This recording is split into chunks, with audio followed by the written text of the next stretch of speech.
प्रभु की शक्ति बड़ी अनंत है। व्यक्ति जितना सोच भी नहीं सकता उससे अधिक परमात्मा स्वयं भक्त की रक्षा करते हैं। जयपुर शहर में एक मास्टर जी रहते थे। उनका नियम था वह हर अमावस्या और पूर्णिमा के दिन श्री गोविंद देव जी के दर्शन को जाते थे।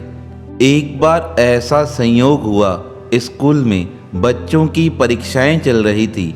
यहाँ मास्टर जी का नियम था कि मैं दर्शन करके बाद में ही स्कूल जाऊंगा। अब वह तो सब कुछ छोड़कर मंदिर के लिए आगे बढ़ गए।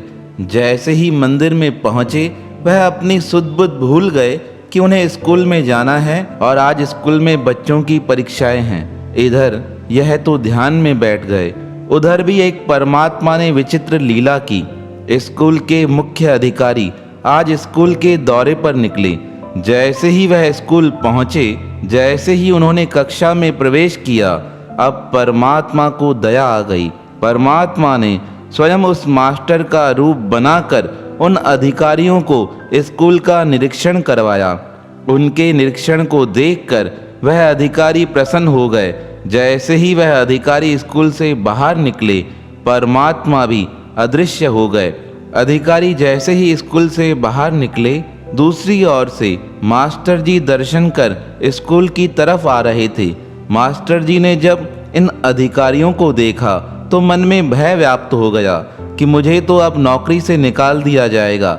लेकिन जैसे ही अधिकारी नज़दीक आए, वह उनकी पीठ थपथपाते हुए कहने लगे, तुम बहुत अच्छा काम कर रहे हो, अच्छे ढंग से स्कूल का संचालन हो रहा है, अच्छी तरीके से स्कूल में बच्चों को पढ़ाया जा रहा है, आज से हम तुम्हारी सैलरी दुगनी करते हैं। यह बात सुनकर मास्टर जी समझ गए, मैं तो स्कूल में था ही नहीं, अवश्य मेरा स्वरूप बनाकर परमात्मा ही स्कूल में उपस्थित हुए होंगे। अधिकारियों की यह बात सुनकर कहा जाता है उसी समय मास्टर जी ने त्याग पत्र लिखकर उन अधिकारियों को हाथ में देते हुए कहा, जिस परमात्मा ने आज मेरी लाज रखी है, मैं उसके निमित्त सब कुछ छोड़कर अब परमात्मा का ही भजन करूँगा।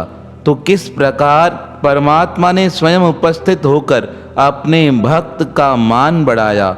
ऐसे भक्त वसल भगवान के पावन श्री चरणों में हमारा बारंबार प्रणाम है, प्रणाम है, प्रणाम है।